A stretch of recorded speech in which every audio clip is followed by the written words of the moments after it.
Comment réaliser une grille d'évaluation? Donc, quand vous alliez aller faire une étude de concurrence, vous aurez à faire une grille d'évaluation. Et donc, je vais vous montrer comment est-ce qu'on peut faire une grille d'évaluation avec des exemples notamment de critères qui pourraient vous donner des idées, mais bien sûr, après, à adapter en fonction du type d'étude que vous voulez faire, du critère que vous voulez évaluer, bien entendu, et mettre vos propres questions. C'est vraiment sur la forme et la méthodologie que vous allez voir dans cette vidéo. Donc, on va voir tout ça maintenant. La première étape déjà, c'est de choisir des critères d'évaluation qui sont importants pour votre étude. Là par exemple, avec cette grille d'évaluation, je voulais évaluer le marchandisage des magasins. Donc sur le marchandisage, c'est la mise en valeur des produits. Donc c'est pour ça que je pose la question, est-ce que le rayon il est propre? Est-ce que la clientèle elle peut circuler normalement? Ou est-ce que le mobilier il est bien adapté pour bien circuler et pour bien positionner les produits? Est-ce que dans la mise en valeur du produit, la PLV et l'ILV, ils y contribuent? Donc est-ce qu'elle est bien visible en magasin? Est-ce que le balisage des rayons il est plutôt clair? Est-ce que la disposition des produits elle est plutôt bonne? Elle est cohérente? Est-ce que les rayons sont bien pleins et il y a peu de ruptures? Est-ce que les prix sont bien affichés? Et également, on parle de promotion, de réduction. Là, c'était pour le rayon céréales d'ailleurs. Les produits du rayon céréales sont-ils mis en valeur dans les têtes de gondole?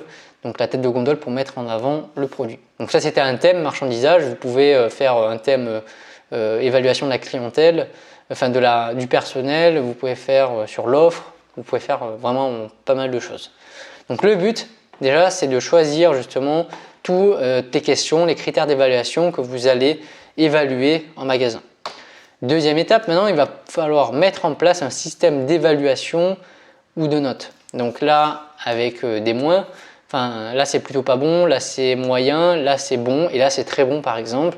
Donc là, j'ai fonctionné avec des moins et des plus. Vous pouvez faire avec des notes de 0 à 3 ou de 1 à 4 par exemple. En tout cas, il faut mettre un système justement de notation qui va vous permettre de comparer vos concurrents. Troisième étape, il va falloir laisser un espace pour expliquer ce que vous voyez. Pourquoi est-ce que vous mettez plus, pourquoi est-ce que vous mettez que c'est pas bon, qu'est-ce que vous avez vu. Donc un espace commentaire, vous prendre quelques notes et à la fin un petit commentaire général sur globalement qu'est-ce que vous en avez pensé pour vous rappeler bien sûr de ce que vous avez pu voir. Et donc quatrième chose, donc la deuxième étape c'était de mettre en place un système d'évaluation qui va permettre de mettre une note par critère. Maintenant, une fois que vous avez mis en place ce système d'évaluation, il va falloir mettre en place un système de score, donc ce qu'on appelle de scoring, pour pouvoir débattre les concurrents entre eux. Donc par exemple, j'ai considéré que 2 moins ça valait 1 point, 1 moins ça valait 2 points, 3 points pour le plus et 4 points pour le plus plus. Donc là, justement, vous allez comptabiliser donc pour votre magasin, vous avez vu que vous avez fait 2 croix dans les moins, 2 croix dans les 1 seul moins, 4 croix dans les plus et une seule croix dans les plus plus. Ce qui vous donne un score total de 21 points. Après, vous allez prendre la grille d'évaluation du magasin A et la grille d'évaluation du magasin B et vous allez pareil comptabiliser le nombre de fois où vous avez eu des croix dans les moins ici, ensuite le nombre de croix ici, puis etc.